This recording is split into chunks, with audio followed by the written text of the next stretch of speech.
Bonsoir à toutes et à tous et bienvenue dans cette session d'information sur la télévision Labari en ce dimanche 17 avril 2016. Tout d'abord, toutes nos excuses pour le retard accusé dans son démarrage. C'est l'information du jour, la déclaration il y a quelques instants de la COPA 2016, la coalition pour l'alternance 2016, la coalition des formations politiques ayant soutenu la candidature de M. Amamadou au second tour de la présidentielle le 20 mars dernier. Dans cette déclaration, on retient principalement la décision prise par la COPA de mettre fin à la suspension de la participation de ses représentants au niveau de l'Assemblée nationale ainsi que de la CENI et de leur démembrement. Le résumé de la déclaration avec Sadou Doumi et Ousmane Sidikou.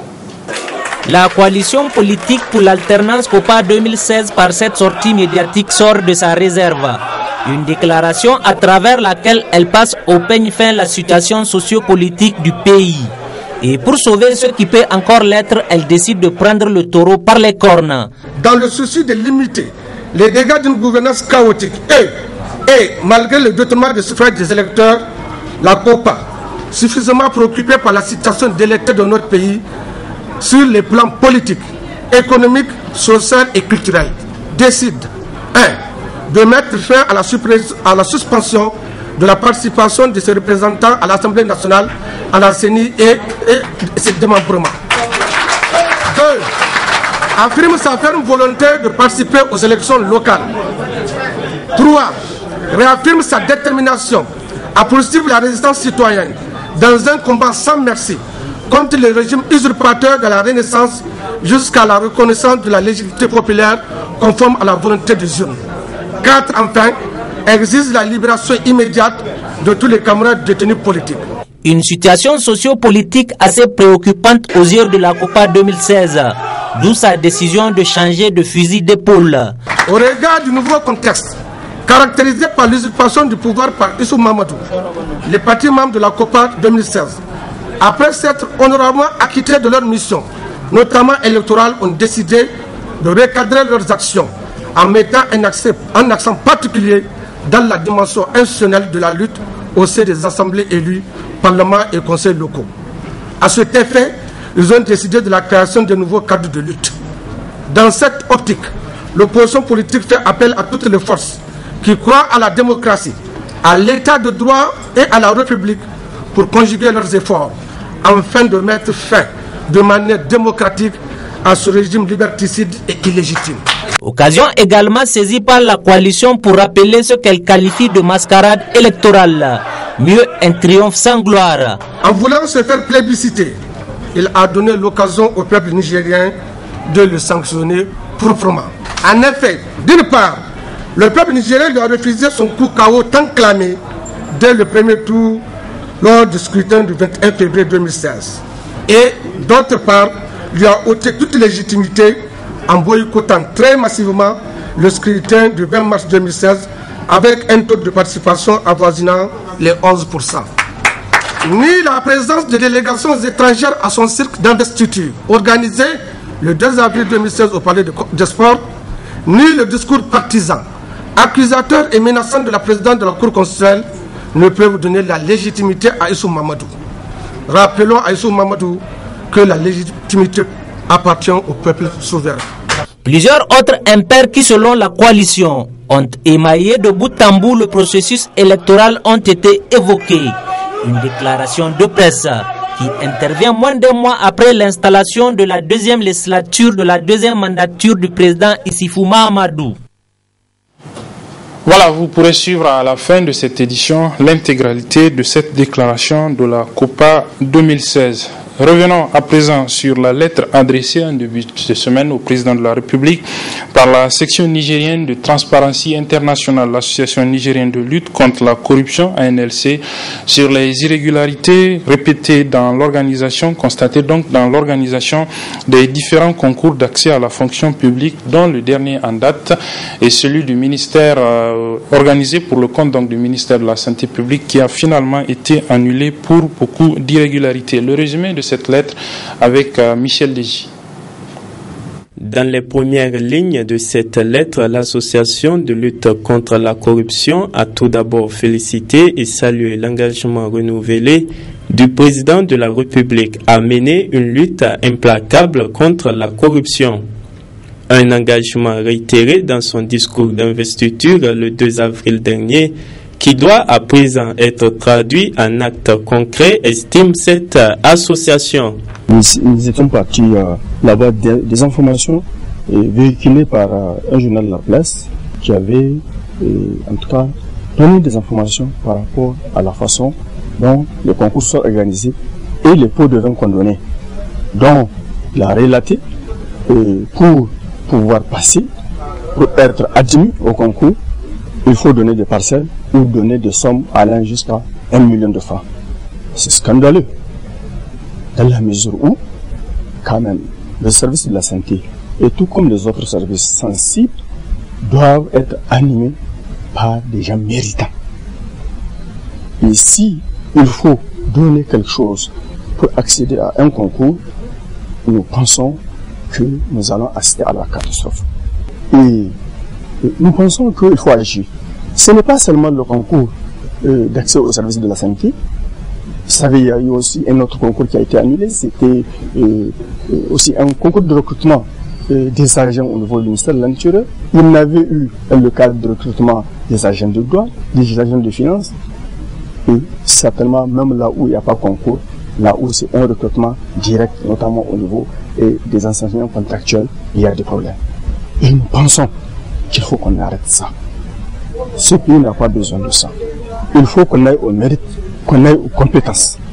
Sinon, le pays sera dans la catastrophe. Et nous attendons qu'il réagisse. Et que son action soit en conformité avec son discours. Et des actes de corruption ou tout autre délit qu'on commet délibérément, et des enquêtes doivent suivre et que des responsables soient sanctionnés. C'est parce qu'on ne sanctionne pas que les mêmes services qui organisent ces concours-là continuent à sévir et de façon dramatique. En clair, conclut la NLC, section Transparency International, il s'agit là d'une situation d'injustice chronique et qu'avec de telles pratiques, aucun effort de développement ne peut être rentable pour le pays.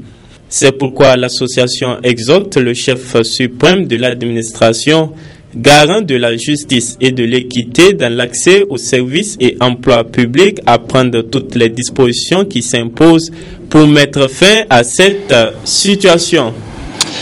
La suite de cette édition avec le lancement hier après-midi d'un nouveau groupe de scouts nigériens dénommé Seni Kunche, du nom de l'ancien président de l'ancien chef d'État, le général Seni Kunche, président du Conseil militaire suprême. Les initiateurs de ce groupe ont choisi le lendemain de la date du 15 avril, date à laquelle donc il a accédé au pouvoir à travers un coup d'État en 1974.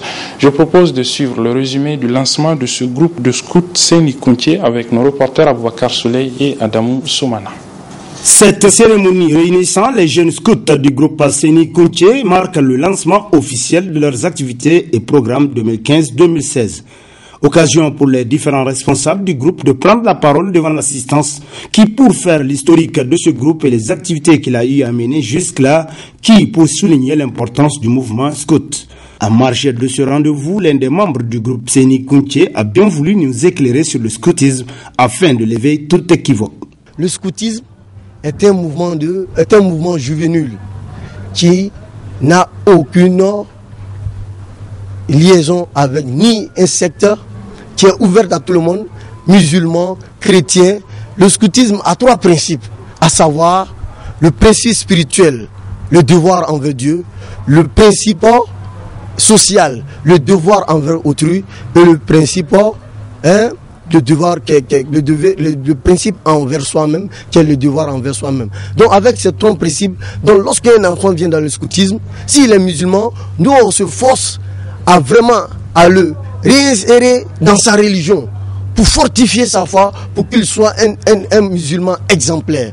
S'il est chrétien aussi, il y a les chefs aussi qui sont là pour ça. Donc chacun a vraiment peut tirer son épingle du jeu dans le scoutisme. Et je vous dis que c'est la première institution mondiale qui regroupe plus de 126 pays. À M. Cissé de poursuivre ses explications avec le signe de la présente cérémonie. Cette année 2016, il y aura plein de choses comme j'avais dit précédemment. Donc cette année, c'est une année de succès.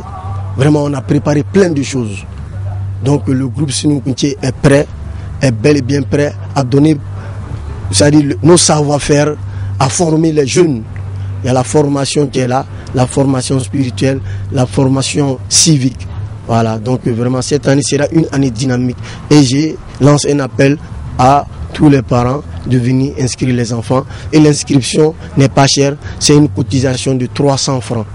Voilà, il n'y a pas une petite somme, je ne peux pas dire seulement, mais c'est une cotisation de 300 francs qui donne une carte de membre à cet enfant.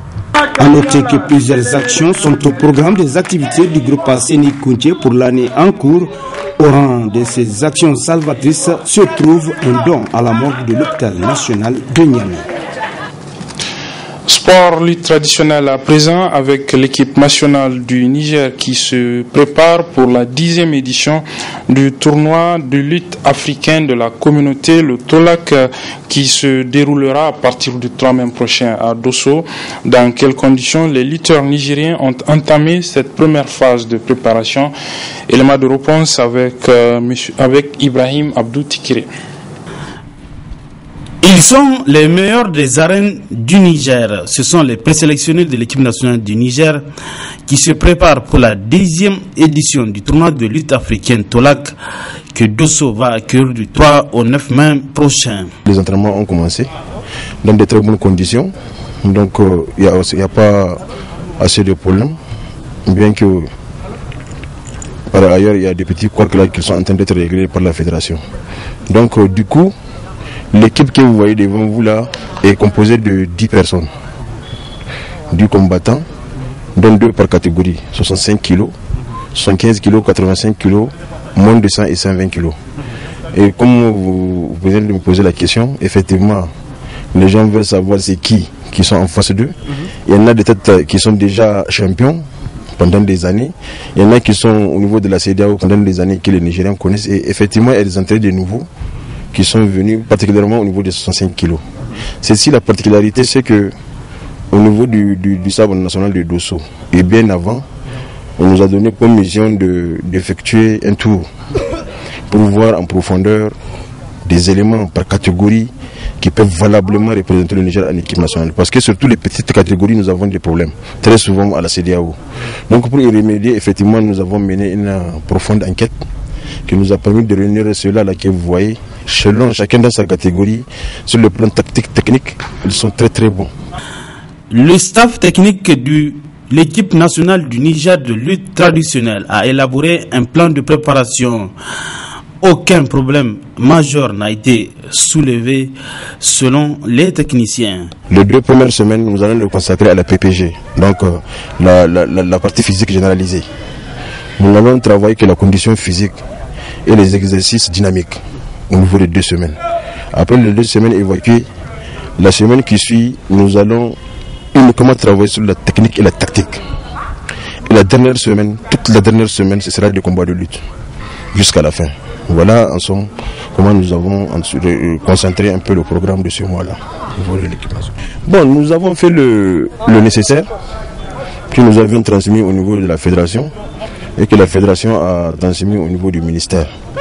Déjà, concernant le matériel de travail, les entraînements, se sont procurés, il y a des sous-vêtements déjà qui sont là, que le président de la FENILUTA a déjà livré.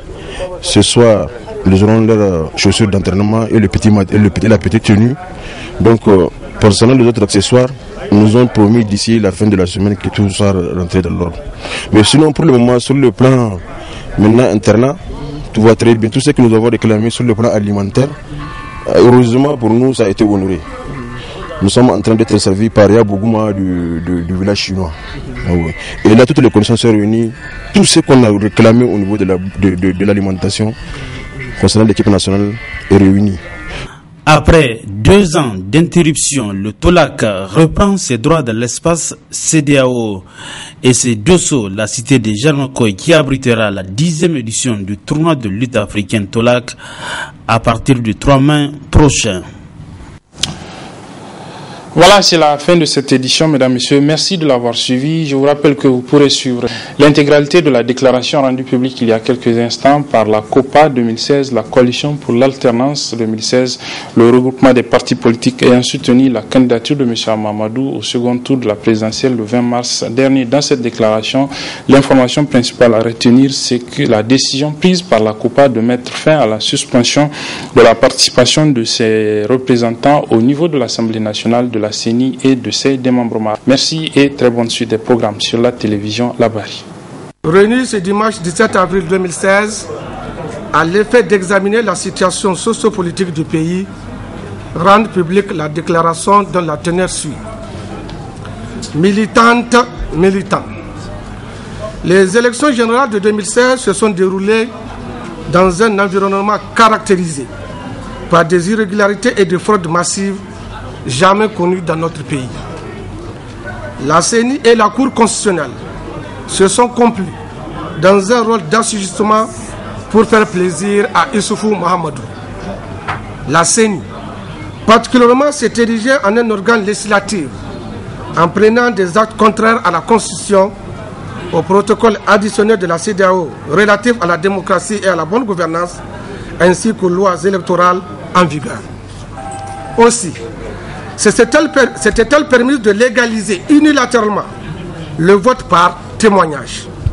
C'est ce qui justifie d'ailleurs le retrait de la CENI, du deuxième rapporteur représentant la société civile, M. Michael Zodi. La COPA 2016 tient à le féliciter pour le respect de la légalité et le refus de cautionner la forfaiture par le parjure. La Cour constitutionnelle, quant à elle, ne s'est point embarrassée de violer la Constitution et la loi organique 2012-35 du 19 juin 2012 qui la régit, refusant ainsi aux citoyens électeurs, aux candidats et aux partis politiques en compétition le droit de contester les résultats des élections dans les délais légaux. À l'évidence, tout et absolument tout était orchestré par Issoufou Mahamadou qui, de par sa position de président sortant, a abusé des moyens de l'État, violant ainsi ses obligations constitutionnelles de veiller à l'indépendance de l'administration et des institutions chargées des élections. Malgré tout, en voulant se faire plébisciter, il a donné l'occasion au peuple nigérien de le sanctionner proprement. En effet, d'une part, le peuple nigérien lui a refusé son coup KO tant clamé dès le premier tour lors du scrutin du 21 février 2016. Et d'autre part, lui a ôté toute légitimité en boycottant très massivement le scrutin du 20 mars 2016 avec un taux de participation avoisinant les 11%. Ni la présence de délégations étrangères à son cirque d'investiture organisé le 2 avril 2016 au Palais des Sports, ni le discours partisan, accusateur et menaçant de la présidente de la Cour constitutionnelle ne peuvent donner la légitimité à Issoufou Mahamadou. Rappelons à Issoufou Mahamadou que la légitimité appartient au peuple souverain.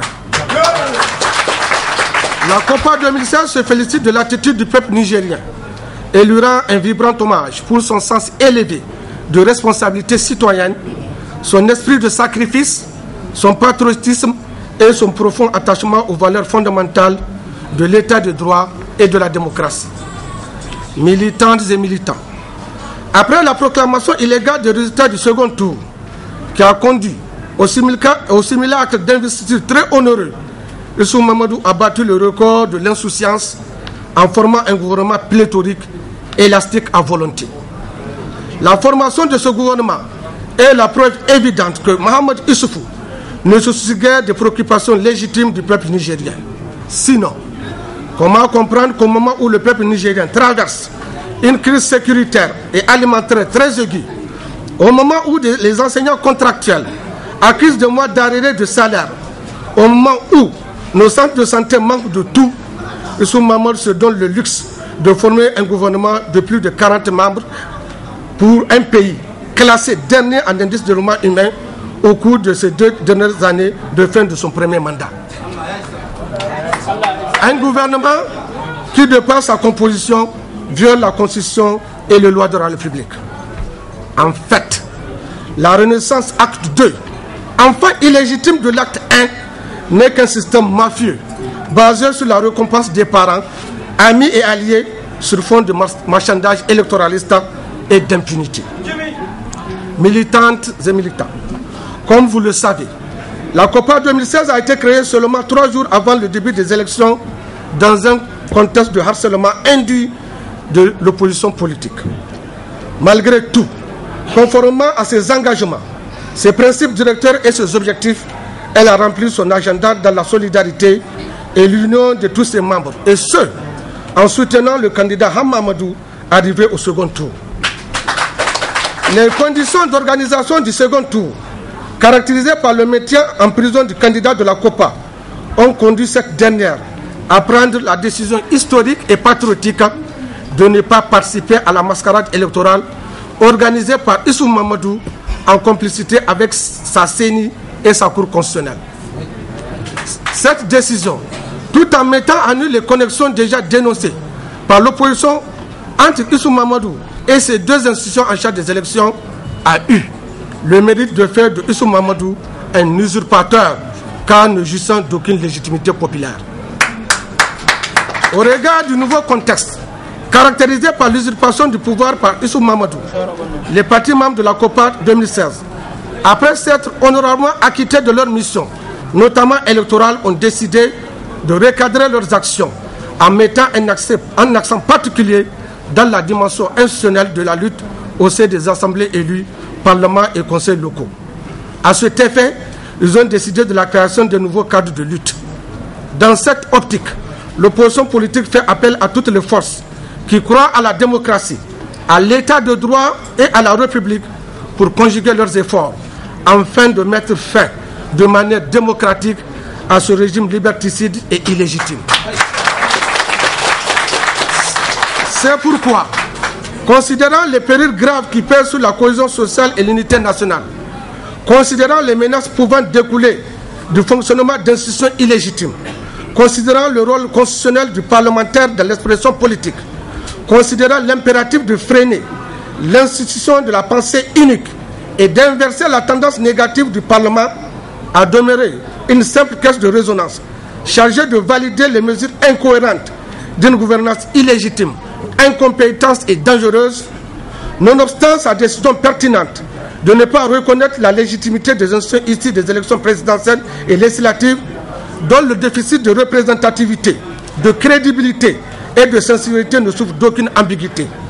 Dans le souci de limiter les dégâts d'une gouvernance chaotique et malgré le détournement de suffrage des électeurs, la COPA, suffisamment préoccupée par la situation délétère de notre pays sur les plans politiques, économiques, social et culturel, décide 1. De mettre fin à la suspension de la participation de ses représentants à l'Assemblée nationale, à la CENI et ses démembrements. 2.